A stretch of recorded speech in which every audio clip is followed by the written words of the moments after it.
நாங்கள் மறுரூபம் அடைய வேண்டும். ஆண்டவரே, நாங்கள் உம்முடைய சாயல் இந்த உலகத்தில் வெளிப்படுத்த வேண்டப்பா. உம்மை போல நாங்கள் பேசவும், சிந்திக்கவும், செயல்படவும் எங்களை உருவாக்குங்கப்பா. இந்த வார்த்தை தான் எங்களை உருவாக்க முடியும் தகப்பனே. எங்கள் செவிகளே, எங்கள் இருதயத்தை திறந்து கொடுக்கிறோம். இயேசுவின் நாமத்தில் நல்ல பிதாவே, ஆமென். ஹல்லேலூயா.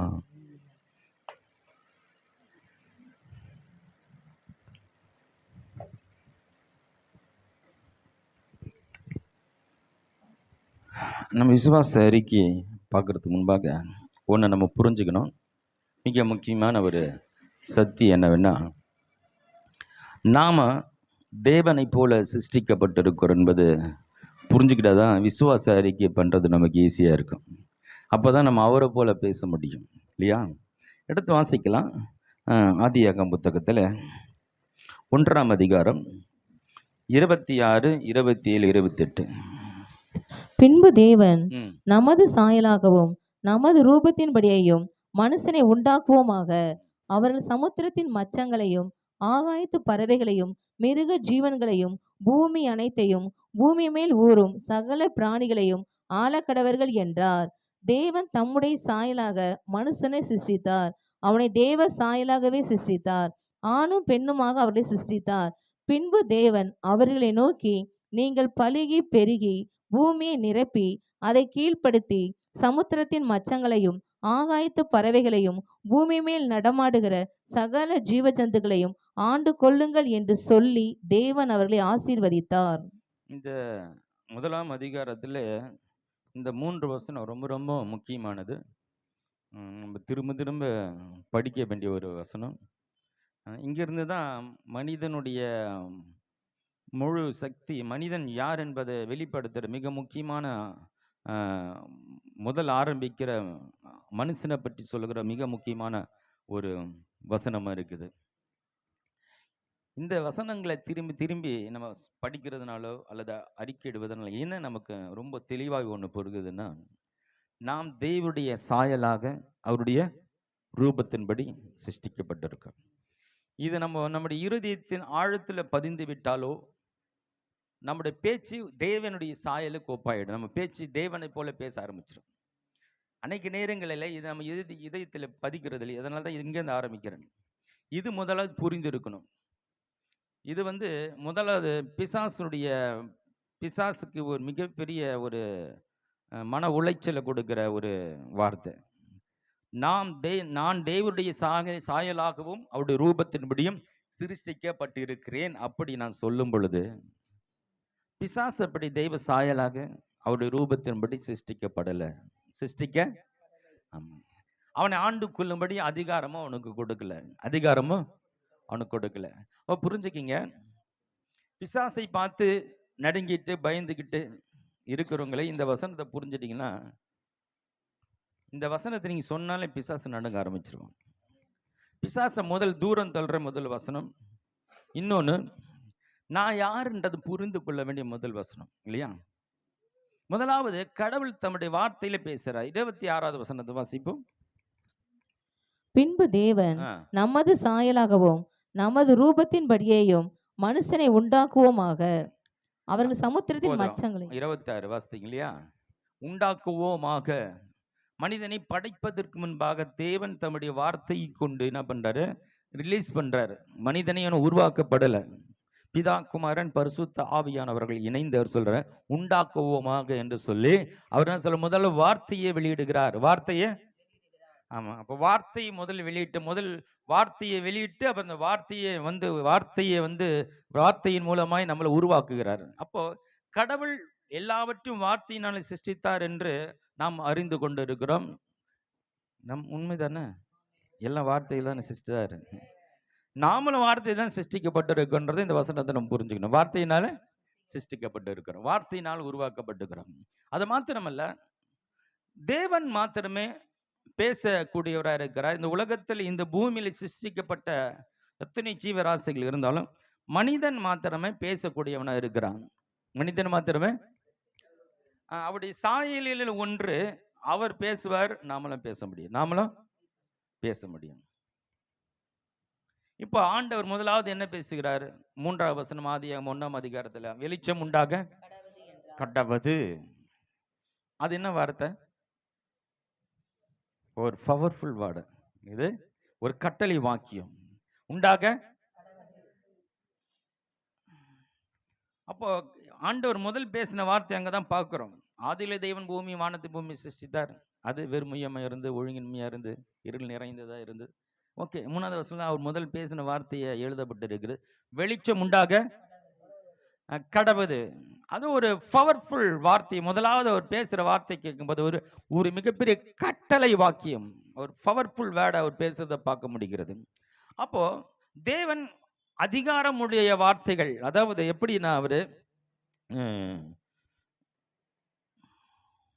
கட்டளை வாக்கியம் அதிகார துணியில, அது பேர் எப்படி சொல்ல, வல்லமையின் வார்த்தை கூட சொல்லலாம். வல்லமையின் அவர் வார்த்தையில எப்பவும் ஒரு பவர் இருக்கு, அதுல ஒரு கட்டளை இருக்கு, அதுல ஒரு அதிகாரம் இருக்குன்றதுனால புரிஞ்சுக்கணும். அப்ப அவருடைய சாயலால் சிருஷ்டிக்கப்பட்ட நாமும் அதே அதிகாரத்தை பேசக்கூடியவர்கள் நம்மளை சிருஷ்டித்து இருக்கிறார். அப்போ ஆழக்கடவர்கள் அதுல வாசிங்க, 26 வாசிங்க. 26 தேவன் நமது சாயலாகவும் நமது ரூபத்தின்படியையும் மனுஷனை உண்டாக்குவோமாக. அவர்கள் சமுத்திரத்தின் மச்சங்களையும் ஆகாயத்து பறவைகளையும் மிருக ஜீவன்களையும் பூமி அனைத்தையும் பூமி மேல் ஊறும் சகல பிராணிகளையும் ஆளக்கடவர்கள் என்றார். தேவன் தம்முடைய சாயலாக மனுஷனை சிருஷ்டித்தார். முதல் சொன்னது அவர் உருவாக்கப்படல. அப்போ சொல்றாரு, மனிதனை உருவாக்கி அவங்களுக்கு இந்த பூமியில எல்லாத்தையும் சிருஷ்டித்து அவங்க ஆளுக்கு செய்யும்படியா அவனுக்கு அதிகாரம் கொடுக்கணும்ன்றத பத்தி பேசுறாரு. அப்புறம் வாசிங்க. தேவன் தம்முடைய சாயலாக மனுஷனை சிருஷ்டித்தார், அவனை தேவ சாயலாகவே சிருஷ்டித்தார், ஆணும் பெண்ணுமாக அவர்களை சிருஷ்டித்தார். பின்பு தேவன் அவர்களை நோக்கி நீங்கள் பலுகி பெருகி பூமியை நிரப்பி அதை கீழ்ப்படுத்தி சமுத்திரத்தின் மச்சங்களையும் ஆகாயத்து பறவைகளையும் பூமியின் மேல் நடமாடுகிற சகல ஜீவ சந்துகளையும் ஆண்டு கொள்ளுங்கள் என்று சொல்லி தேவன் அவர்களை ஆசீர்வதித்தார். அப்போ ஆண்டவர் தேவன் தன்னை போலவே மனிதனை உண்டாக்கி அவரை போலவே பேசக்கூடியவன அவனுக்கு பேசும் ஆற்றலை கொடுத்து, எப்படி அவர் சொன்னா எல்லாம் நடந்ததோ அது போல நீங்களும் இந்த பூமியில ஆளுகை செய்யணும். ஆளுகை என்பது பவர்ஃபுல் வேர்டு. அதிகாரம் உங்களுக்கு அதிகாரம் உடையவர்கள் தான் ஆளுகை செய்ய முடியும் இல்லையா? ஒரு ஊமையன் போய் அதிகாரம் பண்ண முடியாது இல்லையா? பேசக்கூடியவனா இருக்கணும்ல, அதிகார துணியில பேசணும்ல, அதிகாரம் வேணும்ல, அதிகார வார்த்தையை பேசணும்ல.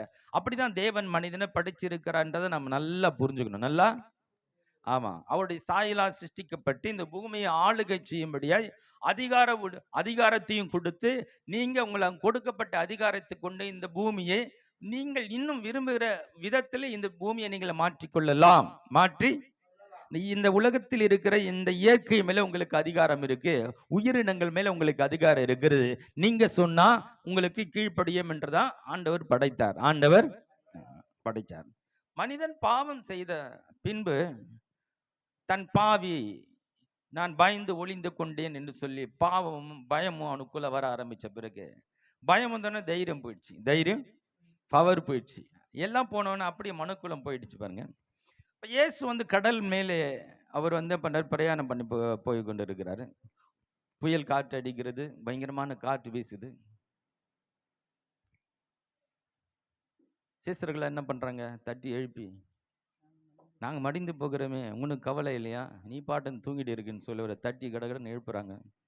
அவர் எழுந்து என்ன பண்ணிட்டு காற்றையும் கடலையும் பார்த்து இறையாத அப்படி ஒன்று சொல்லிட்டு அவங்களை திரும்பி பார்த்து, அற்ப விசுவாசிகளை எங்க விசுவாசம் எங்கன்னு கேட்கிறாரு. விசுவாசம் எங்கன்னு கேட்கிறாரு. நல்லா கவனிக்கணும்.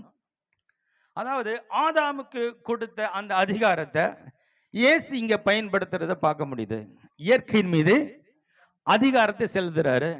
இறையாதே, அமைதலாயிரு அப்படின்னா அது அமைதலாயிடுச்சு. ஹலோ, நான் தெய்வ சாயலாக அவருடைய ரூபத்தின்படி சிருஷ்டிக்கப்பட்டிருக்கிறேன் புரிஞ்சுட்டா நீங்க இயேசு மாதிரி பேச ஆரம்பிச்சிருங்க. இயற்கையின் மீது உங்களுக்கு அதிகாரம் இல்லையா? எப்படி நம்மளை எவ்வளவு பவர்ஃபுல்லா படிச்சிருக்கிறார்ல. இதெல்லாம் புரிஞ்சிட்டுனா நம்முடைய விசுவாச அறிக்கை வேற லெவலுக்கு மாறிடும். விசுவாச வேற லெவலுக்கு மாறும். அதனால இதை உங்களுக்கு முதல்ல புரிய வச்சுறேன். இது தினந்தோறும் நீங்க சொல்லிக் கொள்ள வேண்டிய வசனம். நான் தெய்வ சாயலாக அவருடைய ரூபத்தின்படி சிருஷ்டிக்கப்பட்டிருக்கிறேன். இந்த பூமியில நான் பலுகி பெருகி இந்த பூமியை நிரப்பி இந்த பூமியை நான் ஆண்டு கொள்ளுவேன். இது தேவன் எனக்கு கொடுத்த கட்டளை. ஹலோ,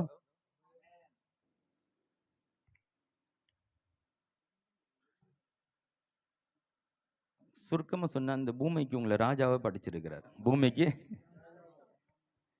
பாருங்க, இந்த சத்தியம் விளங்காதபடினால மூளையில உட்காந்து அழுது கொண்டு நான் என்ன பண்ண போகிறேன்.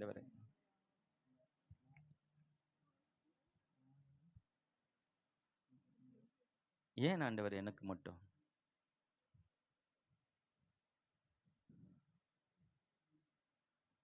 என் கஷ்டம் உனக்கு புரியலையா? என் வேதனை உனக்கு தெரியாதா?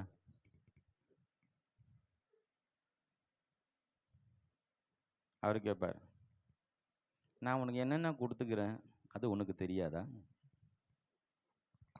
நான் என்ன பவர் கொடுத்துக்கிறேன் உனக்கு தெரியாதா?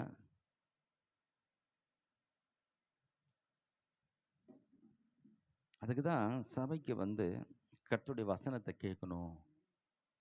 அநேகர் சபைக்கு வருவது அவங்களுக்கு அதுக்கு இன்ட்ரெஸ்ட் இல்லை. நிறைய பேருக்கு ஆமாம், மற்றதுக்கெல்லாம் டைமிங் எல்லாம் கரெக்டு, பஞ்சுவாலிட்டியில் மற்ற விஷயத்தில் கரெக்டாக இருக்குது. தேவனை ஆராதிக்கும் பொழுது அவங்களுக்கு இன்ட்ரெஸ்ட் வரல. அவங்க இன்ட்ரெஸ்ட் எல்லாம் வேற வேணுக்குள்ளே போயிடுச்சு. ஆனால் இந்த வேதத்தினுடைய ரகசியங்களை தெரிஞ்சுக்கொள்ள நான் சொல்கிறேன், உங்கள் நடை மாறிடும், உங்கள் சிந்தனை மாறிடும், உங்கள் பேச்சு மாறிடும், உங்களுடைய செயல் மாறிடும். இந்த உலகத்தை படித்து இது எப்படி சொன்னால் நல்லா இருக்குன்னா உங்களுக்கு புரியுனா, ஒரு தேசத்தில் அந்த கோட்டையில் கொண்டு போய் இந்த அரசாங்கத்தில் பல மந்திரிகளாக இருக்கிற அங்கங்கே சேர் போட்டிருக்கோம். அதில் ஒரு பிரம்மாண்டமான ஒரு பெரிய ஒரு சிங்காசனம் இருக்கும்.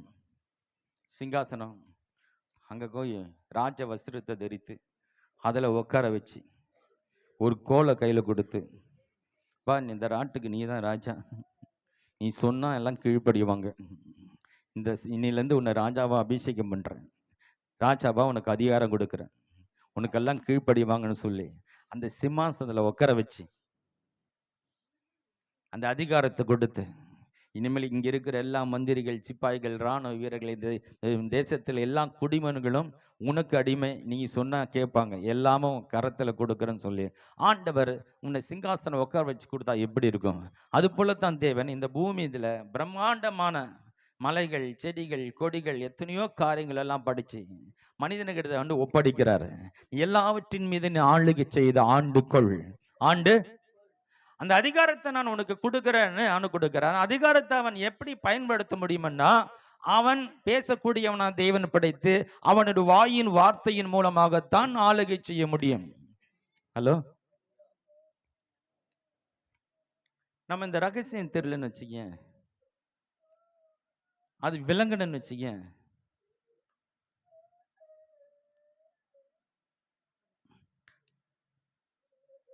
அந்த ராஜா நான் தான்ன்றது தெரியலன்னா அரண்மனையில் என்ன பண்ணுவோம்?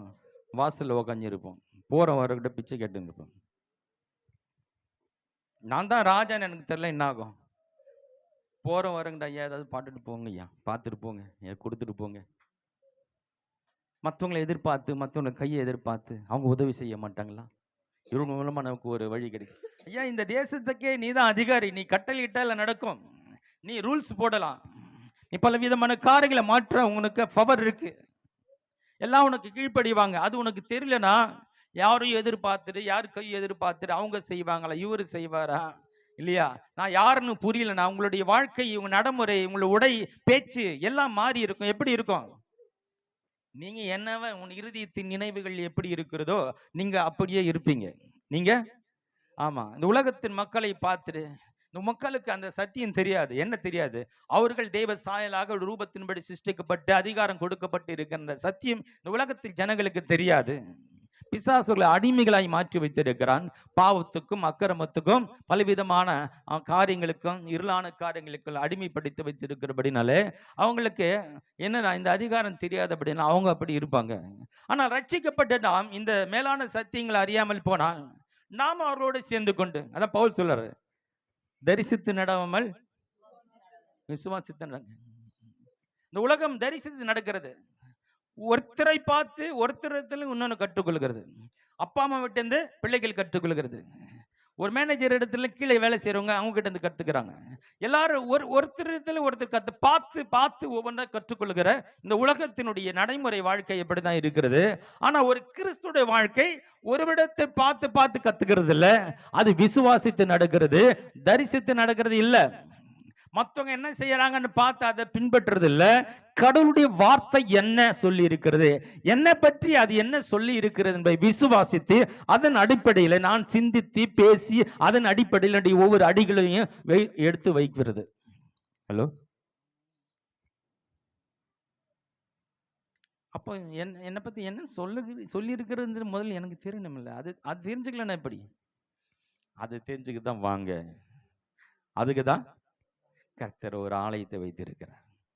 ஆண்டவர் ஒரே நாளில் இறங்கி வந்து தரிசனத்தை கொடுத்து நான் தான் இயேசுப்பா உண்மையான தெய்வம்னு சொல்லி ஒரு செகண்ட்ல எல்லாரும் என்ன பண்ணிடலாம், அவர் தான் உண்மையான தெய்வம்னு சொல்லிட்டு ஒரு செகண்ட்ல என்ன பண்ணிடலாம், நிரூபிச்சுட்டு போயிடலாம். அவர் சொல்லிட்டு போட்டவுடனே உடனே எல்லாம் பரிசுத்தம் ஆயிடுவாங்களா? எல்லாரோட வாழ்க்கையில் இருக்கிற பாவங்கள் போயிடுமா? அவங்க உண்மையிலோட மாறிடுவாங்களா? மாற்றங்கள் வர்றது முடியாத காரியம். அதுக்கு தான் கர்த்தர் சபையை வைத்திருக்கிறார், ஒரு ஊழியக்காரை வைத்திருக்கிறார், தம்முடைய வேதத்தை எழுதி கொடுத்திருக்கிறார், அதில் பலவிதமான காரியங்களை எழுதி வைத்திருக்கிறார் இல்லையா? இயேசுவே உட்காந்து 3 நாள் பிரசங்கம் பண்றாரு, தேவையா இல்லையா? இயேசுவே இறங்கி வந்து பூமியில அவர் தான் தேவன், அவர் பல அற்புதங்கள் பண்ணி கூட அவரும் போதிக்க வேண்டியதா இருக்குது. ஹலோ, இயேசு பரலோகத்தை விட்டு இறங்கி வந்து அவர் கண்களை தெருக்கிறார், செத்து போன எழுப்புறார், இவ்வளவு செஞ்சு கூட தொடர்ந்து 3 நாள் பிரசங்கம் பண்ண வேண்டியா இருக்குது. அப்போ போதனை எவ்வளவு முக்கியமா இருக்கு பாருங்க. அப்ப தெய்வ சாலயத்துல வந்து சத்தியத்தை கேட்கிறது எவ்வளவு முக்கியம் பாருங்க. உங்க வாழ்க்கையை மாற்றக்கூடிய இடம் அதுதான் இல்லையா? இருளில் இருக்கிற ஜனங்கள் பெரிய வெளிச்சத்தை கண்டாங்கன்னா இயேசு தலையில ஒரு பெரிய வெளிச்சம் வந்து அப்படியே அவர் வரும்போதெல்லாம் வந்து உதிக்கல. இருளில் இருக்கிற ஜனங்கள், அதாவது அவங்க இருளுக்குள் நடத்துகிற வார்த்தையை அவர்கள் நம்பி வாழ்ந்து கொண்டு இருக்கிறாங்க. ஒரு இருளான ஒரு வாழ்க்கை வாழ்ந்து கொண்டு இருக்கிறாங்க. கர்த்தருடைய வார்த்தை வெளிச்சமா இருக்கிறது. இயேசு அந்த நாளில வந்து அவர் பிரசங்கித்த வார்த்தைகள் என்ன செய்தனா, இருளில் இருக்கிற ஜனங்கள் வெளிச்சத்துக்குள் வந்தார்கள். இருளான வாழ்க்கையை விட்டு வெளிச்சத்தின் வாழ்க்கைக்குள் வந்தார்கள். யார் வந்தார்கள்? இயேசுவை பார்த்தவங்க வரல. இயேசுவை பார்த்தவங்கலாம் வந்து வெளிச்சத்துக்கு வந்துட்டாங்களா? இல்ல. யாரெல்லாம் அப்படி சத்தத்தை கேட்டு அப்படி வார்த்தை கேட்டு அவருடைய பிரசங்கத்தை கேட்டார்களோ அவர் வாழ்க்கையில வெளிச்சு வந்தது. அல்லேலூயா. இப்போ வார்த்தையை கேட்கிறது ரொம்ப ரொம்ப முக்கியம் இல்லையா? அறிக்கைக்கு போகிறதுக்கு முன்பாக கடவுளுடைய வார்த்தையை கேட்கணும் முதல்ல. அது முதல்ல நம்ம உள்ள இறக்கணும் இல்லையா? உள்ள போகணும் இல்ல, புரியணும் இல்ல, விளங்கி கொள்ளல, நல்ல நிலமாக மாறணும் இல்லையா? நல்ல நிலமா மாறுதுன்னா என்ன? ஒரு நிலம் நல்ல நிலமா மாறணும், அதுல வேண்டாதெல்லாம் தூக்கி போடணும். ஹலோ, விதைக்கிறவனை போய் பார்த்து நான் முதல்ல என்ன பண்ணுவாங்கன்னா, அந்த நிலத்தில் விதைக்கணும்னா முதலாவது அதில் கல்லுங்க இருக்கும், முள்ளுங்க இருக்கும், அதெல்லாம் முதல் கிளீன் பண்ணணும். காஞ்சி போன வேணான செடிகள் இருக்கு, அதெல்லாம் பிடுங்கி போடணும். தேவையில்லாதெல்லாம் அந்த நிலத்துல தூக்கி போடணும். ஹலோ, நீங்க நல்ல விளைச்சல் கொடுக்கக்கூடிய ஒரு நிலமாய் மாற வேண்டும் என்றால், ஆண்டவர் உங்களுக்காய் வைத்திருக்கிற அற்புதமான ஆசீர்வாதங்களை பெற்றுக்கொள்ள வேண்டும் என்றால், நீங்கள் நல்ல நிலமாய் மாற வேண்டும் என்றால் தேவையற்ற காரியங்களை தூக்கி போட தயாரா இருக்கணும். அதெல்லாம் தூக்கி போட்டுட்டு தண்ணீர் பாய்ச்சி அதை தண்ணி நல்லா ஊற வச்சு அதை நல்லா உழுது அந்த மண் அப்படியே தொட்ட அப்படியே என்ன பிசு பிசுன்னு அப்படியே நைஸா இருக்கணும். சேரு மாதிரி சகுதி மாதிரி அப்படியே ரொம்ப சாஃப்ட் ஆகணும். இந்த காஞ்சி போன அந்த மண் தரை எப்படி இருக்கணும்?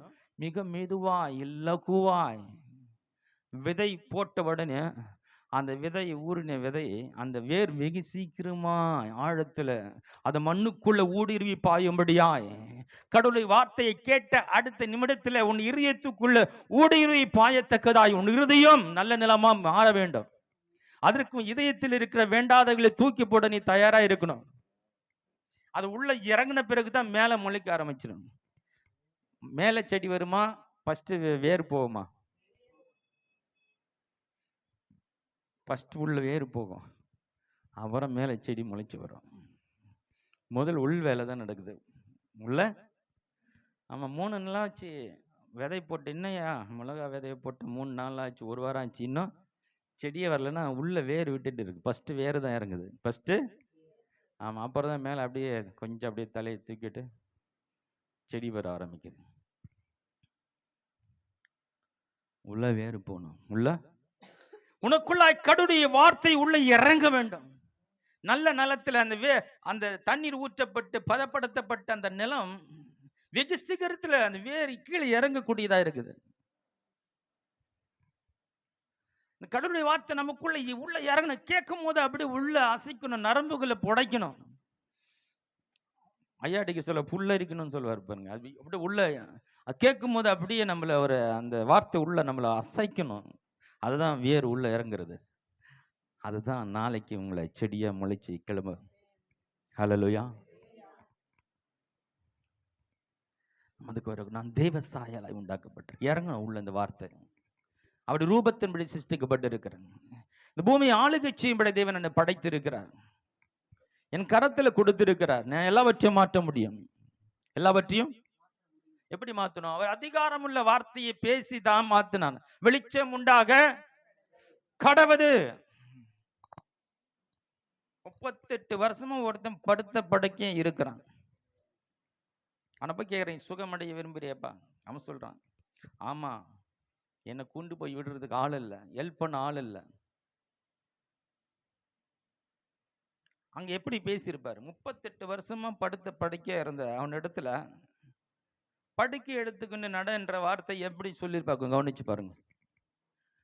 38 வருஷமா அவன் படுத்த படுக்கையா இருக்கிறான், நாத்தம் பிடிச்சிருக்கிறான், உதவி பண்ண ஆள் இல்லை. அவன் எழுந்து நடக்கக்கூடிய அவனுக்குள்ள ஒரு சென்த் வரக்கூடிய அளவுக்கு அவர் வார்த்தையினுடைய பவர் எப்படி இருந்தது? நீ படுக்கை எடுத்துக்கொண்டு எழுந்து நட, இப்படி சொல்லியிருப்பான் நான் நினைக்கிறேன். அல்லேலூயா. அவங்கிட்ட போய் அவன் சொன்னான், என்னை யாரும் ஹெல்ப் பண்ண ஆளுங்க,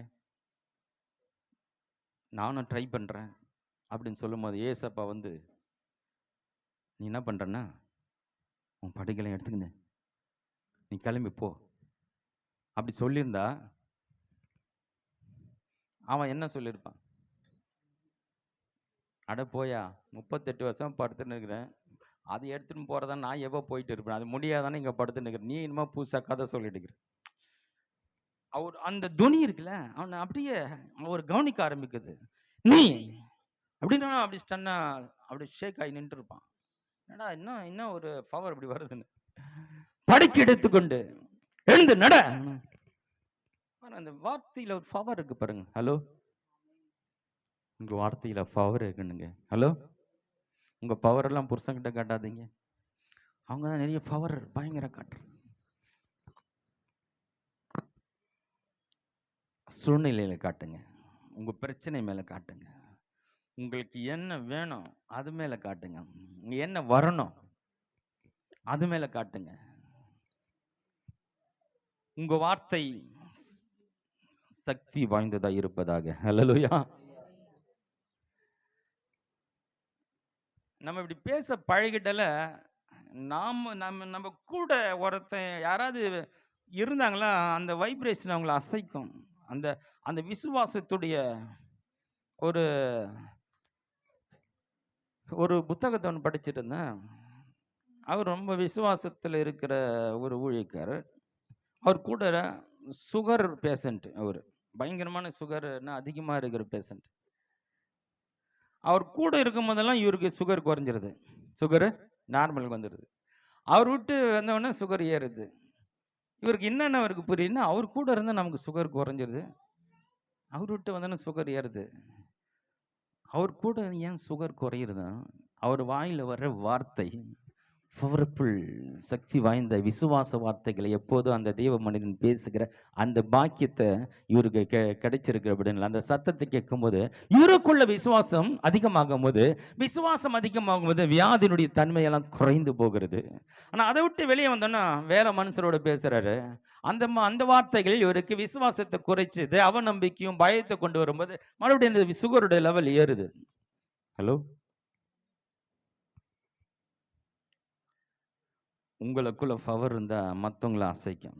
மற்றவங்களை நாம் தெய்வ சாயலாக அவருடைய ரூபத்தின்படி ரொம்ப இந்த 3 வசனத்தை நீங்க அடிக்கடி படிச்சு, நான் தெய்வ சாயலாக அவர் ரூபத்தின்படி சிருஷ்டிக்கப்பட்டிருக்கிறேன், இந்த பூமியில நான் பலுகி பெருகி இந்த பூமியை நிரப்பி இந்த பூமியை நான் ஆண்டு கொள்ளும்படியாய் தேவன் எனக்கு அதிகாரம் கொடுத்திருக்கிறார்.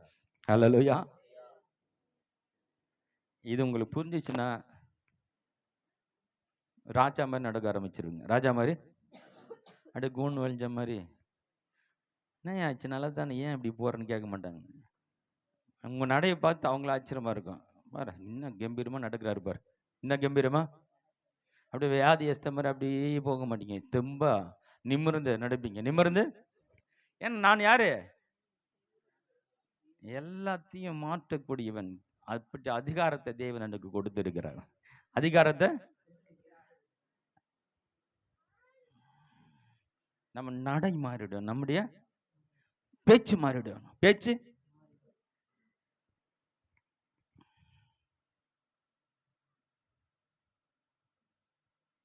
செயல் மாறிடும். செயல் பாருங்க, கடவுளை போல செயல்படும்படியா நம்ம படிச்சிருக்கிறார்.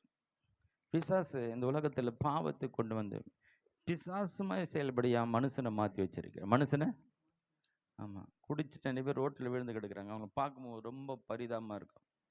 தேவன் இவர்களை அவருடைய சாயலாய் சிருஷ்டித்தார். பிசாசு அவர்களை பாவத்தில் தள்ளி இந்த ஒரு குப்பத்தட்டி ஓரமா விழுந்து கிடக்குறாங்க. அவங்க யாருன்னு அவங்களுக்கு தெரியல, நீ நானும் அறிஞ்சிருக்கிறோம். ஹல்லேலூயா. நம்மளை பார்த்தாலே, நம்ம பேசுறதை கேட்டாலே, நம்முடைய செயல்பாடுகளை பார்த்தாலே மற்றவங்களை அசைக்கணும். மற்றவங்களை அசைக்கணும். நம்மளை போல வாழணுன்ற அவங்களுக்கு விருப்பம் வரணும். இவங்க கூட இருக்கணும்னு ஆசை வரணும். இவங்க கூட அந்த நல்லாயிடுவோம் போலன்ற அவங்களுக்கு ஒரு நம்பிக்கை வரணும். ஏன்னா நம்ம பேச்சில விசுவாசம் இருக்கிறது, நம்முடைய நடையில விசுவாசம் இருக்கிறது, நம்ம சிந்தையில விசுவாசம் இருக்கிறது. ஒரு ஊழியக்காரோடு கொஞ்ச நேரம் பேசி இருக்கும் போதெல்லாம் என்னுடைய வியாதி எல்லாம் தன்மை குறைஞ்சி போகுது. அவர் விட்டு வெளியே வந்து உலகத்து மனிதில் பேசும்போது எனக்கு வியாதி அதிகமாகுது. என்ன வித்தியாசம்? அங்க விசுவாசம் உள்ள வார்த்தை அந்த தெய்வ மனிதன் பேசுகிறார், ஒரு அவிசுவாச வார்த்தை வாயிலிருந்து வரல. அதை கேட்கிற ஒரு வாய்ப்பு இந்த மனிதனுக்கு கிடைக்கிற அப்படின்னா அவர் கூட இருக்கும்போது வியாதி என்ன பண்றது, அப்படி நார்மலுக்கு வந்துடுதான். ஹலோ, ஒருத்தர் பேசுறத கேட்கும் போது ஒருத்தர் நார்மல் ஆயிடுதுன்னா நீங்க பேசினா எப்படி இருக்கும்? ஹலோ, நீங்கள் விசுவாச வார்த்தையை பேசும்போது அதை கேட்களுடைய வியாதி குணமாகிறது உண்மையானால், விசுவாச வார்த்தையை பேசுகிற உங்கள் வாழ்க்கையில் வியாதி இருக்குமா? ஹலோ, இருக்காதில்ல. விசுவாச அறிக்கைன்னா என்ன? தேவன் சொன்னதை அவர் சொன்ன விதத்துல அப்படியே நம்முடைய நாவில வைத்து சொல்றது. ஹலோ, தேவன் உங்களை குறித்து அவர் என்ன சொல்லி இருக்கிறாரு அதே தொனியில அதை வேற மாதிரி சொல்லலாம். நானும் அவருடைய சாயல தான் சிருஷ்டிக்கப்பட்டிருக்கிறேன், நான் அவருடைய ரூபத்தின்படி தான் சிருஷ்டிக்கப்பட்டிருக்கிறேன், நானும் இந்த பூமி ஆண்டு கொள்ளும்படி தான் உண்டாக்கப்பட்டிருக்கிறேன். இப்படியும் சொல்லலாம். இப்படியும் அதுல பவர் இருக்கா? நான் தேவ சாயலா சிருஷ்டிக்கப்பட்டிருக்கிறேன், நான் அவருடைய ரூபத்தின்படியா சிருஷ்டிக்கப்பட்டிருக்கிறேன், இந்த பூமியை ஆண்டு கொள்ளும்படியான அதிகாரத்தை தேவன் எனக்கு கொடுத்திருக்கிறார். சொல்லும் போது உள்ள ஒரு வைப்ரேஷன் ஏறுது பாருங்க. வார்த்தைக்கு வல்லமை இருக்கிறது, வார்த்தைக்கு வல்லமை இருக்கிறது. அதான் இயேசு அதை செஞ்சு காட்டுறாரு. அது நீங்களும் அதை செய்ய முடியும்னு சொல்றாரு. இந்த மலையை பார்த்து பெயர்ந்து கடலில் தள்ளுண்டு போய் என்று சொன்னால் இயற்கை மேல உங்களுக்கு பவர் இருக்கு. நானும் உங்களை போல மனுஷனா பிறந்து வந்திருக்கிறேன். நான் செஞ்சு காட்டுறேன், நீங்க செய்ய முடியும்னு சொல்றாரு. ஹலோ,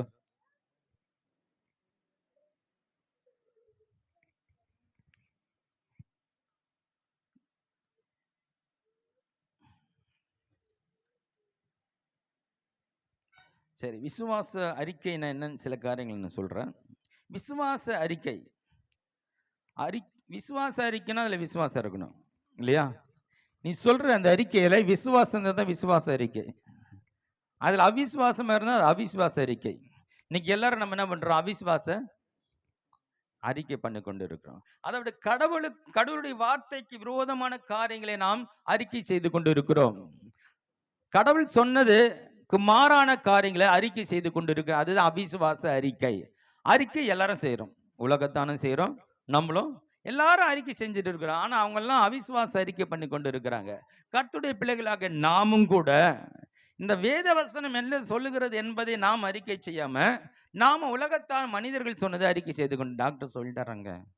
டாக்டர் அவர் அவ்வளோ எக்ஸ்பீரியன்ஸ், அவரே சொல்லிட்டாரு.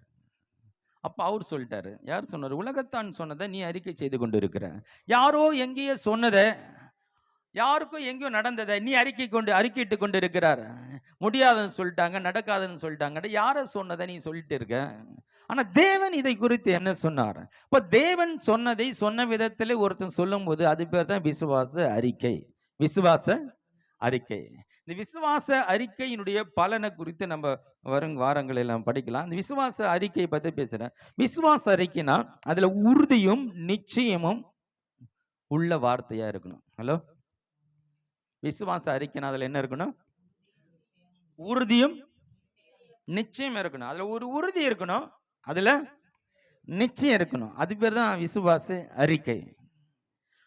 இந்த விசுவாச அறிக்கையாக நம்முடைய பேச்சு இருக்குமானால் நம்ம பேசுற எல்லா வார்த்தையிலும் ஒரு உறுதியும் நிச்சயமா அப்படி பேச முடியுமா? அப்படி பேசி பழகிட்டீங்கன்னா உங்க வாழ்க்கையில வெகு சீக்கிரத்துல மிகப்பெரிய மாற்றங்களை நீங்க பார்க்க முடியும். மிகப்பெரிய, ஆமா. என்னப்பா இன்னைக்கு இதை படிச்சு முடிச்சிருவா? கண்டிப்பா இன்னைக்கு படிச்சு முடிச்சிருவேன். கண்டிப்பா நிச்சயமா நான் படிச்சு முடிச்சிருவேன். அந்த வார்த்தையே உங்களை நடத்தும். நீங்கள் உறுதியும் நிச்சயத்தோட பேசுகிற வார்த்தை உங்களை அதை செய்து முடிக்க உங்களை நடத்தும். ஹலோ, நம்ம அப்படி பேச பழகி கொள்ளாதபடினால தெரியலப்பா இன்னைக்கு என்ன நடக்க போகுது தெரியல, முயற்சி பண்றேன். இப்போ இதுல எங்க நிச்சயம் இருக்குது? இதுல எங்களை இந்த உறுதி இருக்கிறது? இப்படிப்பட்ட வார்த்தைகளை அதிகமாக பேச பழகி கொண்டு இருக்கிற அப்படின்னா அந்த காரியங்கள் நம்மள செய்து முடிக்காமலே போகிறது. இது உனக்கு கிடைக்குமாப்பா? 100% நிச்சயமா கிடைக்கும். அல்லேலூயா. என்ன இப்படியே தான் இருப்பியா நீ? என்னப்பா பண்றது? நானும் பல முயற்சி பண்ணிட்டு தான் இருக்கிறேன். இதுல எங்க உறுதி எங்க இருக்கு? நீ பார்த்துட்டே இரு, உன் கண்ணு முன்னாடி என் வாழ்க்கையில நான் உயர போகிறேன். இன்னைக்கு நான் பைக்ல வந்துட்டு இருக்கிறேன், நாளைக்கு கார்ல வருவேன். உன் கண்ணே பார்க்க போகுது. உன் கண்ணு. எனக்கு இந்த பாட்டு ரொம்ப பிடிக்கும். அதெல்லாம் தான் அடிக்கடி நான் இந்த கடைசியை பாடுறது. கர்த்தர் செய்ய நினைத்தது தடைபடாது, தேவன் என்னை ஆசீர்வதித்தால் தடுப்பது யாரு? என் கர்த்தர் செய்ய நினைத்தது தடைபடாது, என் தேவன் என்னை ஆசீர்வதித்தால் தடுப்பது யாரு?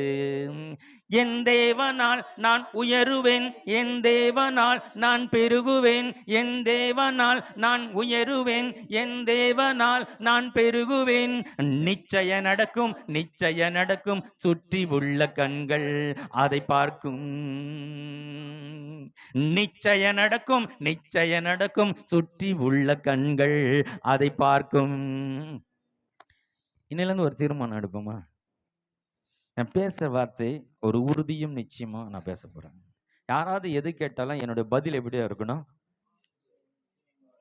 நிச்சயமா நடக்கும். நான் இதை செஞ்சு முடிச்சிடுவேன். நான் செய்து முடிச்சிடுவேன். நான் பேசுற ஒவ்வொரு வார்த்தையும் நிச்சயம் உறுதியும் நிச்சயமும்.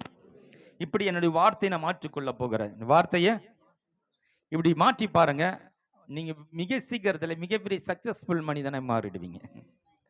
இந்த முடியாதுன்ற வார்த்தை உங்க அகராதியில் இருக்காது, நடக்காதுன்ற வார்த்தை உங்க அகராதியில் இருக்காது. ஹல்லேலூயா.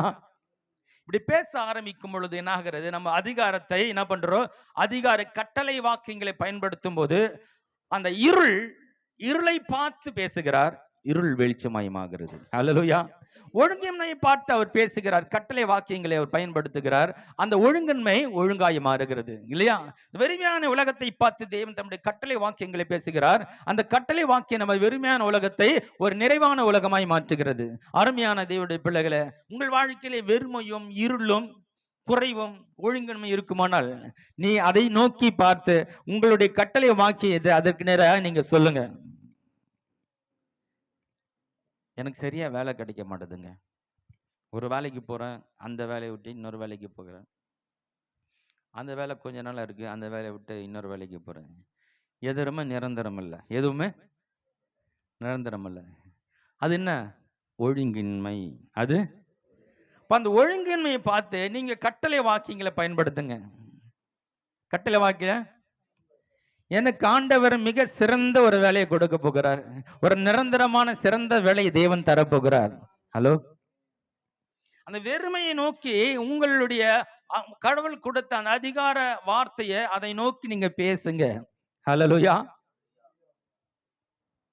என் நாமத்தினால எதை காட்டாலும் அதை நான் செய்வேன். பாருங்க, அது ரொம்ப எளிதா சொல்லிடுறாங்களே அந்த வார்த்தை, என் நாமத்தினாலே. அது உண்மைதானா? கேட்டா கிடைக்குதா? சரிதானா? அதை எப்படி சொல்லியிருப்பாரு? என் நாமத்தினால எது கேட்டாலும் உனக்கு கிடைக்குன்னு சொல்லியிருப்பாரா? அவர் எப்படி சொல்லியிருப்பாரு? என் நாமத்தினாலே நீங்கள் எதை காட்டாலும் அதை நான் செய்வேன், அப்படிதானே சொல்லியிருப்பார்.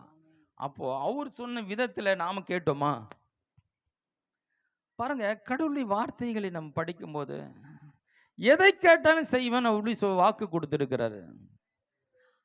இது படிக்கும் போது எனக்கு கிடைக்கல, எனக்கு நடக்கல என்ற வார்த்தைக்கு எங்க இடம் இருக்கு? ஹலோ, முதல் நம்ம வாயின் வார்த்தைகளை மாத்துறோம். முதல் நாம யாருன்னு நமக்கு தெரியணும்ல, முதல் நமக்கு யாருன்னு தெரியல.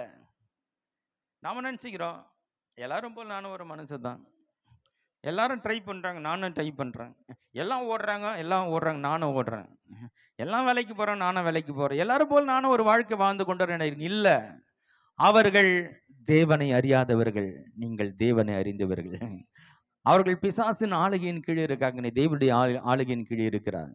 உனக்கு ஒரு மிக சிறந்த சத்தியம் ஒண்ணு தெரியும், நீ அவருடைய சாயலாக அவருடைய ரூபத்தின்படியாக சிருஷ்டிக்கப்பட்டு இருக்கிறாய். ஹல்லேலூயா. அது அவங்களுக்கு தெரியாது. அதுதான் கிறிஸ்துவுக்குள் இருந்தால் அவன் புதிய சிருஷ்டியா இருக்கிறான், பழையவைகள் எல்லாம் ஒழிந்தன, எல்லாம் புதிதாயின. என்ன புதிதாயின? பழைய வாழ்க்கை. அவங்களுக்கு கடவுளை பற்றி தெரியாது, அவங்கள தேவருடைய சாயலால் சிருஷ்டிக்கப்பட்டிருக்கிறது தெரியாது, அவங்களுடைய வாழ்க்கை எப்படி இருக்குது. இப்போ நான் இந்த சத்தியத்தை அறிந்த பிறகு என்னுடைய பழைய எண்ணங்கள், பழைய நோக்கங்கள், பழைய வாழ்க்கை எல்லாம் மாறி இப்ப நான் புதிதாய் மாற்றப்பட்டு இருக்கிறேன். இப்போது நான் தேவனை போல நான் இருக்கிறேன் என்பதை அறிந்திருக்கிறேன். அதெல்லாம் போல் சொன்ன, நான் மாம்சத்தின்படி ஒரு அறியேன், நான் தரிசித்து நடுவாமல் நான் விசுவாசித்து நடக்கிறேன். கடவுள் என்ன சொல்றாரு அதுதான் என்னுடைய நம்பிக்கை, கடவுள் என்ன சொல்றாரு அதுதான் என்னுடைய பேச்சு, கடவுள் என்ன சொல்லி இருக்கிறார் அதுதான் என் சிந்தை, அதுதான் என் சிந்தை. இப்ப அறிக்கைன்னு வரும்போது அதுல உறுதியும் நிச்சயமே இருக்கணும். நம்முடைய கிறிஸ்துவ வாழ்க்கையே அறிக்கையின் வாழ்க்கைன்னு ஒரு ஊழியக்காரர் சொல்றாரு. அறிக்கையின் விசுவாச அறிக்கை பண்றதுதான் ஒரு உண்மையான கிறிஸ்துடைய வாழ்க்கை. கிறிஸ்துடைய அதுதான் நம்ம வாழ்க்கையில பெரிய பெரிய சக்சஸ் கொண்டு வரதான் பாருங்க. அப்ப நம்ம வாழ்க்கையே என்னது? அறிக்கை பண்றதுதான் வாழ்க்கை. ஹலோ, நம்முடைய வாழ்க்கையில என்ன பண்ணணும்? ஜெபம் பண்றது வாழ்க்கை இல்லை, ஜெபம் பண்ணணும், எல்லாமே பண்ணணும், எல்லாமே நமக்குள்ள இருக்குது. ஆனா ரொம்ப அனுதினமும் சாப்பாடு மாதிரி தினந்தோறும் பண்ணினே இருக்க வேண்டியது ஒண்ணுன்னு அறிக்கை, சொல்லிக்கொண்டே இருக்க வேண்டிய வேண்டியது அறிக்கை. ஏன்னா இதுதான் நீ எதிர்காலத்தை மாற்ற போகுது, இதுதான் என் வாழ்க்கை தரத்தை உயர்த்த போகுது. நான் இப்ப போடுகிற என்ன பண்ண சொல்ற அந்த அறிக்கையை ஒரு விதையை போல நான் விதைத்து கொண்டு இருக்கிறேன். என் இருதயமாக நல்ல நிலத்துல ஒரு விதையை போல இந்த கடவுளுடைய வார்த்தை விதைத்து கொண்டே இருக்கிறேன். அது ஒரு நாள் முளைத்து எழுந்து அது அறுவடைக்கு தயாராகும். ஹலோ, இருக்கீங்களா? நீங்கள் பேசுகிற இந்த விசுவாச வார்த்தை உங்கள் இருதயத்தில் விதைத்து கொண்டு இருக்கீங்க.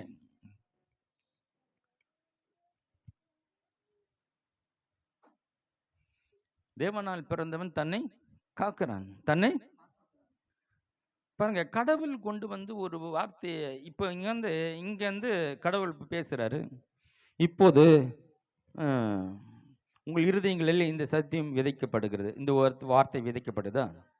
இந்த இடத்தை விட்டு போன பிறகு விதை கர்த்தருடைய வார்த்தையா இருக்கிறதா? விதைக்கிற தெய்வ தூதர்களா? பிசாசன் அந்த விதையை எடுத்து போட்டுறான். காகங்கள் அது என்ன பண்றதா? அந்த விதைகளை எடுத்து போகிறதா? இப்போ இங்க கடவுளுடைய வார்த்தை கேட்குறீங்க, உங்க இதயத்தில் விதைக்கப்படுகிறது. இந்த விட்டு வெளியே போட பலவிதமான காரியங்களை கேட்கும்போது பிசாசு என்ன பண்றான்? உங்களுக்குள்ள அந்த விதையை எடுத்துட்டு தேவையில்லாத முள் விதைகளை போடுறான். முள்ளு உங்க இறுதியில முள் விதை விதைக்கிறது. கடவுள் உங்களோடு பேசுறதை காட்டிலும், கடவுள் வார்த்தையை விதைக்கிறதை காட்டிலும், இங்கிருந்து ஒரு ஊழியக்கார் பேசுறதை காட்டிலும் மிக சிறந்தது உங்கள் இருதயத்தில் நீங்கள் விதைக்கிற விதையை நீங்கள் விதைத்து பாதுகாத்து மிகப்பெரிய அறுவடையை நீங்கள் காண முடியும்.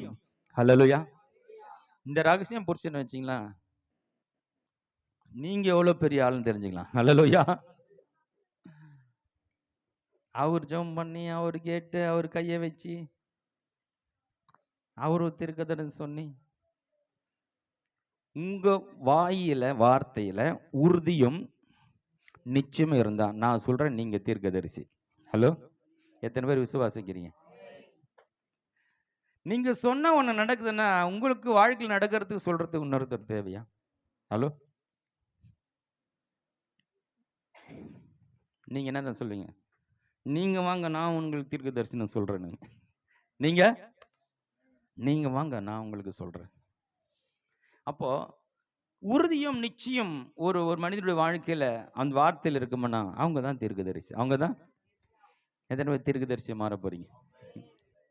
உங்கள் வாழ்க்கை குறித்து நீங்க தீர்க்க தரிசனம் சொல்லுங்க. நீங்க தீர்க்க தரிசனம் சொல்லுங்க. நான் அப்படி இருக்க போகிறேன்.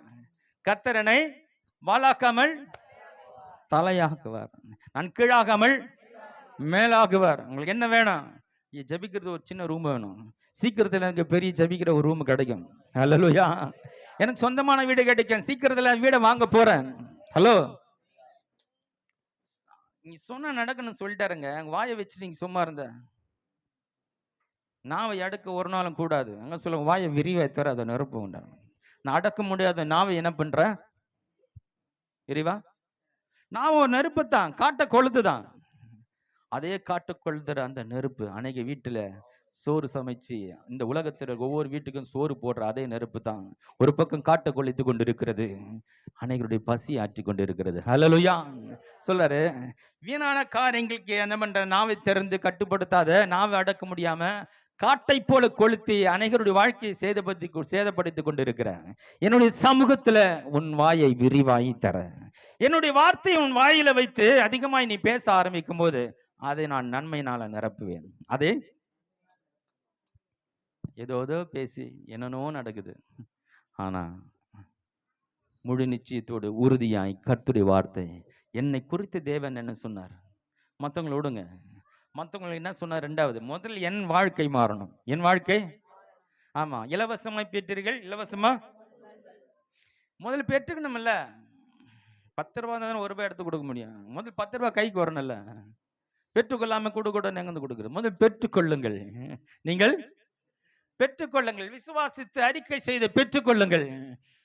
நிறைய ஐட்டம்ல தானே கொடுக்க ஆரம்பிச்சிடும் இல்லையா? சாப்பாடு நிறைய ஆக்கிட்டாங்க, மீந்து போச்சு, என்ன பண்ணுவீங்க? அடுத்து நம்ம யாருக்கா கொடுத்தலாம்பா, கெட்டுடும். யாருக்குன்னா பாவம், யாரை சாப்பிடல பாரு, கொடுத்துரும். கொடுப்போமா? நம்ம வீட்டிலே சாப்பாடை வடிச்சது நமக்கு பத்தல, ஒருத்தருக்கு ஷார்ட்டு கொடுக்கணும் நினைப்பு வருமா? உன் பாத்திரம் நிரம்பி வழிகிறது. ஹல்லேலூயா. சொல்லுங்க, என் பாத்திரம் நிரம்பி வழிகிறது. இப்படிலாம் சொல்ல ஆரம்பிச்சால கேட்கறதுக்கு சந்தோஷமா இருக்கு. சீக்கிரத்தில் அனுபவிப்போம். ஹல்லேலூயா. நீ சொல்லுகிற வார்த்தை விதையாக உன்னுடைய இருதயத்தில் விதைத்து கொண்டு இருக்கிறாய். அந்த நல்ல நிலத்தில் மிகப்பெரிய அறுவடையை காண போகிறாய். அப்போ விசுவாச அறிக்கைன்றது உறுதியும் நிச்சயம் உள்ள வார்த்தைகள் தான் விசுவாச அறிக்கை. நம்முடைய பேச்சை இப்படி மாத்திக்கணும். பேச்சு இது எப்படின்னா பிராக்டிஸ் பண்ணணும். என்னது? பயிற்சி பண்ணாம வராது. பயிற்சி, ஆமா. ஜெபம்ன்றத அவர் மேல போட்டு போறது. என்னது? ஆண்டவரே, ஏற்ற காலத்தில் நீங்க செய்யுங்க, உங்க சித்தமானதை செய்யுங்க, தூக்கி அவர் மேல போட்டுறது. இது இப்படி இல்லை, இது வேற. இது நீங்கள் விதைத்து நீங்கள் அறுவடை செய்கிறது. ஹல்லேலூயா. நீங்களே விதைத்து நீங்கள் அறுவடை செய்தல சந்தோஷம் உலகத்தில் எதுவும் கிடையாதுங்க. ஹல்லேலூயா. நீங்களே ஒன்று உருவாக்கி அதை ருசித்து பார்க்கும்போது மிக ஆச்சரியமா இருக்கும் இல்லையா? நீங்கள் ஒன்றை செய்து அதனுடைய பரிபூரணத்தை அடைந்து அதனுடைய ஆசீர்வாதத்தை ருசிக்கும் போது அதுல இருக்கிற சந்தோஷம் உனக்கு யார் எது கொடுத்தாலும் வராது. ஹலோ, பலர் உங்களுக்கு ஆசீர்வாதத்தை கொடுத்து அதை கொடுத்து அது மூலமா ஆண்டவர் நான் இதை கொடுத்தாங்க அதை கொடுத்தாங்க நல்லா இருக்கும். ஆனா நீ விதைச்ச இருக்கிற அறுவடை இருக்குது.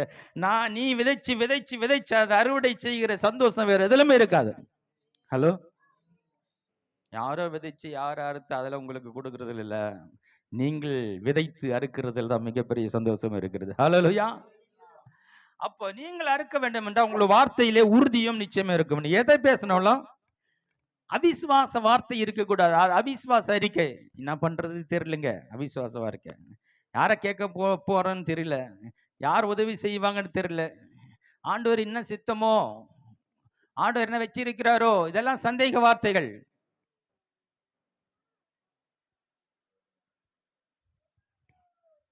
ஒருவரும் கெட்டு போவது அவருக்கு சித்தம் அல்ல. அப்போ எந்த ஒரு கெடுதலும் உனக்கு செய்யறது தெய்வ சித்தம் இல்ல. நீ கேட்கறது உனக்கு பிரயோஜனமானது நன்மையானது என்றால் அது தெய்வ சித்தம் இருக்கு. அதுல தெய்வ சித்தம். அப்போ இதுல ஆண்டவர் சித்தம் இருக்கா இல்லையான்னு டவுட் பட்டு எடுக்கிறேன். ஏன் டவுட் படுற? அவர் சித்தம் என்னன்னு தெரியல. ஏன் உனக்கு தெரியல? வேதத்தை ஒழுங்கா படிக்கல. வேதத்தை எதெல்லாம் அவருக்கு பிரியம்னு தெரியல, எதெல்லாம் அவர் விருப்பம் தெரியல.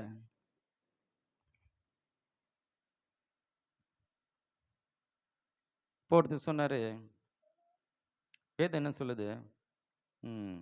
தேவன் அறியாமை உள்ள காலங்களில் காணாதவர் போல இருந்தாராம். இப்போதோ எல்லாரும் ரட்சிக்கப்பட வேண்டும் என்று விரும்புகிறார். எல்லாரும் ரட்சிக்கப்பட வேண்டும் விரும்பினார்.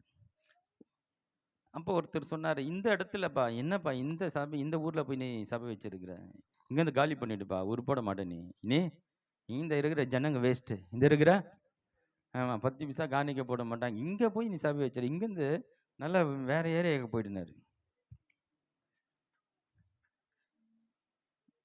அவருக்கு சத்தியம் தெரியலன்னு எனக்கு தெரியும். எல்லாரும் ரட்சிக்கப்பட வேண்டும் தேவன் விரும்புகிறார். எல்லாரும் குறிப்பா இப்படிப்பட்ட மக்கள், கீழ்கட்டு மக்களுக்கு தான் சுவிசேஷம் போய் சேரணுன்றது தேவனுடைய விருப்பம், தேவனுடைய. அப்ப நான் கரெக்டா தான் இருக்கிறேன். இப்ப என்னாச்சு தெரியல, பின்னாடி வந்து அவர் சபை வச்சு நடத்துனுக்கிறார். இந்த ஏரியா விட்டு போன்னு சொன்னவருக்கு இங்க திடீர்னு ஆசை வந்துடுச்சு. அது எப்படி வந்துச்சுன்னு தெரியல. இப்படி எதனா ஒன்று சொல்லி விட்டுறது இல்லை, சத்தியத்தில் என்ன சொல்லிருக்கு. ஹல்லேலூயா. அதுதான் வேதத்தை படிங்க. வேதத்துல என்ன பண்ணணும் ஏது பண்ண எல்லாம் தெளிவா இருக்கிறது. நீங்க வேதத்தை படிச்சு சரியா தியானித்தால் நீங்கள் மிக சிறந்த தீர்க்கதரிசி. ஹல்லேலூயா. நீங்க சொல்ற வார்த்தையெல்லாம் தீர்க்க தரிசனம் தான். ஹலோ, வேதத்துக்கு பேருங்க தீர்க்க தரிசன புத்தகங்க. ஹலோ, உங்க கையில் இருக்கிற வேத புத்தகத்துக்கு இன்னொரு பேர் இருக்குது, அது தீர்க்க தரிசன புத்தகம். தீர்க்க தரிசன நடக்க போகிறவைகளை மிக தெளிவா தீர்மானிக்கப்பட்ட தீர்க்கப்பட்ட வார்த்தைகளால் சொல்லப்பட்ட வார்த்தைகள். அது சொல்றது நிச்சயமா நடக்கும். உலகத்தில் எத்தனை பேர் சொல்ற தீர்க்க தரிசனம் நடந்ததோ நடக்கலையோ, ஆனா பைபிள்ல சொல்லப்பட்ட தீர்க்க தரிசனங்கள் 100% அதின் காலத்திலே கரெக்டா நடக்கும். ஹல்லேலூயா. இயேசு பற்றி சொல்லப்பட்ட தீர்க்க தரிசனம் 4000 ஆண்டுகளாய் சொல்லப்பட்டு வந்தது. இயேசு 4000 ஆண்டுகள் கழிச்சு தான் வராரு. தீர்க்க தரிசனம் நிறைவேறினது. ஹல்லேலூயா. அப்போ அந்த தீர்க்க தரிசனுக்கு காலம் நிர்ணயிக்கப்பட்டிருக்கிறது. அந்த நேரத்தில் அது கரெக்டா நடக்குது. வேதத்தில் சொல்லப்பட்ட எல்லா தீர்க்க தரிசனங்களும் நிச்சயமா நடக்கும். இந்த தீர்க்க தரிசன புத்தகத்தை அப்படிதான் சொல்லுது. வெளிப்படுத்தின விஷயம் தானே 1:3. அது வாசிங்க, ரொம்ப அருமையா இருக்கும். அந்த வசனம் படிக்க ரொம்ப இனிமையா இருக்கும். இந்த 1:3 வசனம். 1:3. இந்த தீர்க்க தரிசன வசனங்களை ஆரம்பிக்கிறது அப்படிதான் சொல்ல. இந்த தீர்க்க தரிசன வசனங்களை வாசிக்கிறவனும் கேட்கிறவர்களும் இதில் எழுதியிருக்கிறவர்களை கை கொள்கிறவர்களும் பாக்கியவான்கள். வாசிக்கிறவர்கள், கேட்கிறவர்கள்,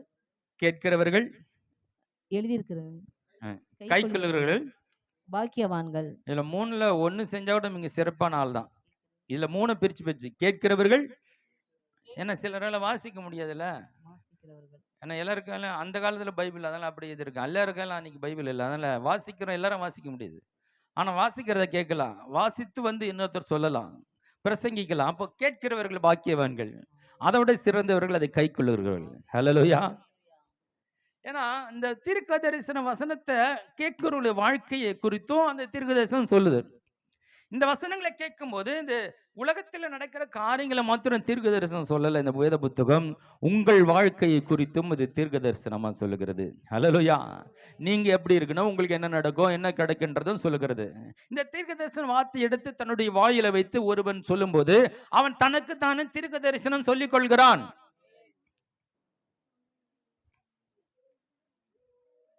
தினம் இந்த தீர்க்க தரிசனம் சொல்லுங்க. ஹலோ, உங்களுக்கு முதல்ல ஒரு பேப்பர் எடுத்துங்க. பேப்பரு எதெல்லாம் ரொம்ப இம்பார்ட்டன்ட், ரொம்ப அவசியம் எழுதுங்க. அதெல்லாம் எடுத்து என்ன பண்ணுங்க, காலையில் எழுந்து சத்தமாக உங்கள் வீட்டில் இருக்கிற எல்லாரும் கூப்பிட்டு உட்கார வச்சு, நம்ம குடும்பத்தில் இத்தனை காரியங்களுக்கு அப்போ நான் தீர்க்க தரிசனம் சொல்கிறேன் கேளுங்க சொல்லிட்டு, கர்த்தர் சீக்கிரத்தில் இரட்டைய குழந்தைய கொடுக்க போகிறார் அப்படி சொல்லுங்க. சீக்கிரத்தில் ஒரு பெரிய வீடை கொடுக்க போகிறார். இன்னும் கொஞ்சம் நம்மளாம் கார்ல போக போறோம். கார்ல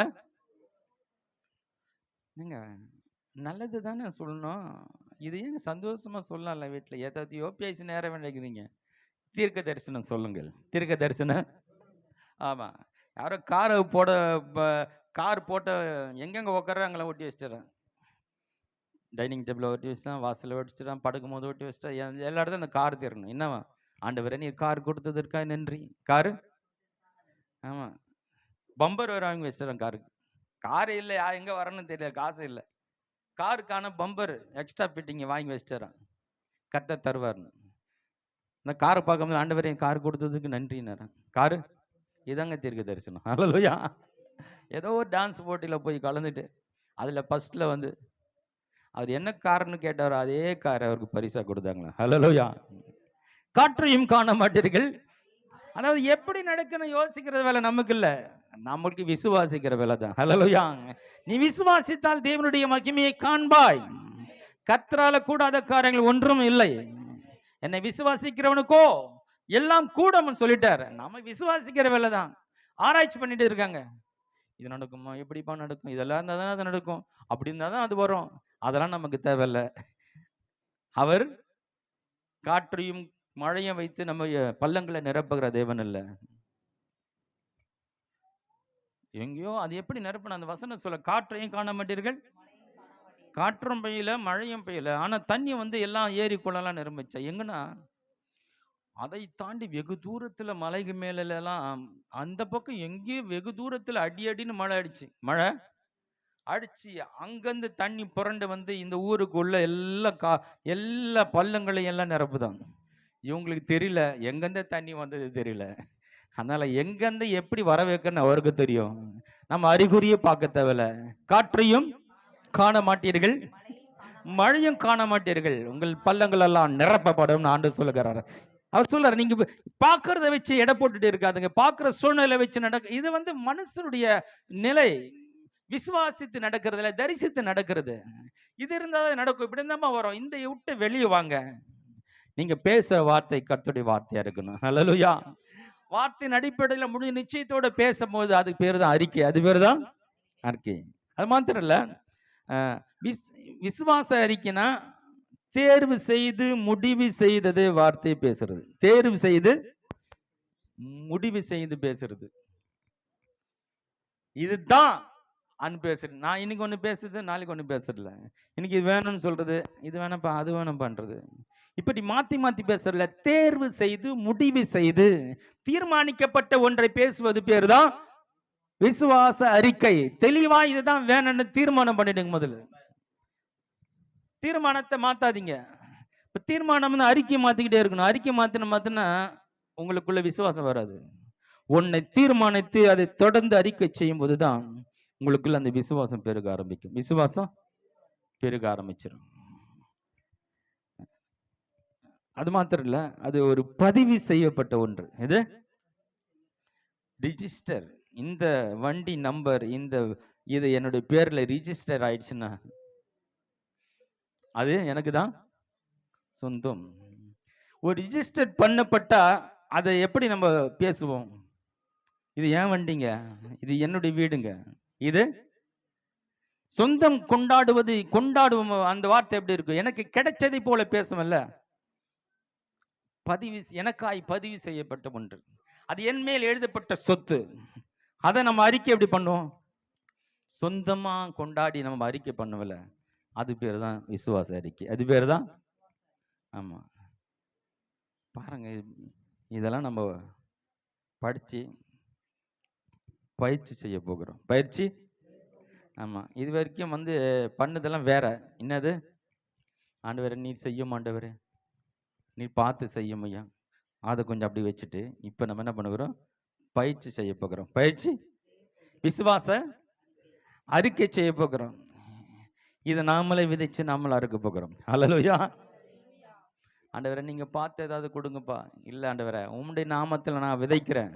இந்த பஞ்ச காலத்துல ஈசாக்கை போல எல்லாரும் அறுவடையே அறுக்கல, எல்லாரும் நஷ்டம் அடைஞ்சாங்க. ஆனால் நான் விதைக்கிறேன், உண்மையில் விசுவாசம் வைத்து நாம் விதைச்சு 100 மடங்கு அறுவடை செய்கிற ஒரு அனுபவம். அல்லேலூயா. யாருக்கு என்ன நடக்கிறது முக்கியம் இல்ல, உண்மையில விசுவாசத்தை நான் விதைக்கிறேன் ஆண்டவரே, நான் அறுக்க போகிறேன் என்று அறுக்கிற ஒரு அனுபவம். அல்லேலூயா. அவங்கள பார்த்தா இவங்கள பார்த்தா நம்மளால விதைக்க முடியாது. அவங்களுக்கு நஷ்டம் வந்ததுன்னா அந்த தொழிலை நம்ம துவங்க முடியாது. அவங்க இப்படி ஆயிட்டாங்கன்னா அந்த ஹாஸ்பிட்டல் நம்மள போக மாட்டோம். அந்த ஹாஸ்பிட்டலில் போய் தான் செத்தாங்கன்னா அந்த ஹாஸ்பிட்டல் நம்ம போக மாட்டோம். இப்படி யாருக்கோ ஏதோ நடந்ததெல்லாம் நம்ம யோசித்து இருந்தா நம்மளால என்ன பண்ண முடியாது? அறுவடை செய்ய முடியாது. யாருக்கு என்ன நடக்கிறது நமக்கு முக்கியம் இல்லை. இதெல்லாம் ஆராய்ச்சி பண்ணா நாம விசுவாசத்தை நடக்கல, தரிசித்து நடக்கிறவர்களா இருப்போம். விசுவாசத்தை நடக்கிற சூழ்நிலை எப்படியா இருந்தாலும், சூழ்நிலை நம்ம கூடாததா இருந்தாலும், நான் கர்த்தரை விசுவாசிக்கிற மனிதன். கர்த்தர் என்னுடைய வார்த்தையை கனம் பண்ணுகிறார். ஹலோ, எத்தனை பேர் நம்புறீங்க உங்க வார்த்தை கனம் பண்றார்? இது புரிஞ்சுட்டாலே உங்க வார்த்தை ஃபவர் ஆயிடும். ஹல்லேலூயா. நான் தேவனுடைய பிள்ளை, என் வார்த்தையை என் தேவன் கனம் பண்ணுகிறார். எத்தனை பேர் நம்புறீங்க? நீங்க இதை நம்பிட்டாலே உங்க வார்த்தை ரொம்ப பவர்ஃபுல் ஆயிடும் இல்லையா? சூழ்நிலைகள் எப்படி இருந்தாலும் நாங்கள் ஆராதிக்கிற தேவன் எங்களை தப்புவிக்க வல்லவரா இருக்கிறார். இந்த வார்த்தை கனம் பண்ணி தேவன் இறங்கி வந்தாரா இல்லையா? ஹலோ, இந்த வார்த்தையை கனம் பண்ணி பரலோகத்தை விட்டு இறங்கி வந்து அந்த அக்கினியில உலாவினாரா இல்லையா? ஹல்லேலூயா. உங்கள் விசுவாசத்தை, வார்த்தைகளை தேவன் கனம் பண்ணுகிறார். ஹல்லேலூயா. நிச்சயமா அறுவடை உண்டு. நிச்சயமா உங்கள் விசுவாச அறிக்கைக்கு நிச்சயமாக அறுவடை உண்டு. நீங்க எதை அறிக்கை செய்து கொண்டு வருகிறீர்களோ நிச்சயமாய் உங்கள் கண்கள் அதை காணும். ஹல்லேலூயா. நீங்க பண்ற ஜெபத்துக்கு பதில் கிடைக்கிறதோ இல்லையோ, நான் சொல்றேன், நீங்கள் பண்ற விசுவாச அறிக்கைக்கு நிச்சயமாய் பதில் உண்டு. அதை நீங்க அறுவடையை உங்களால் நிச்சயமா நீங்களே பார்க்க முடியும். ஹல்லேலூயா. கண்களை மூடுவோம். ஹல்லேலூயா. நன்றி அப்பா, உம்மை ஸ்தோத்திரிக்கிறோம்.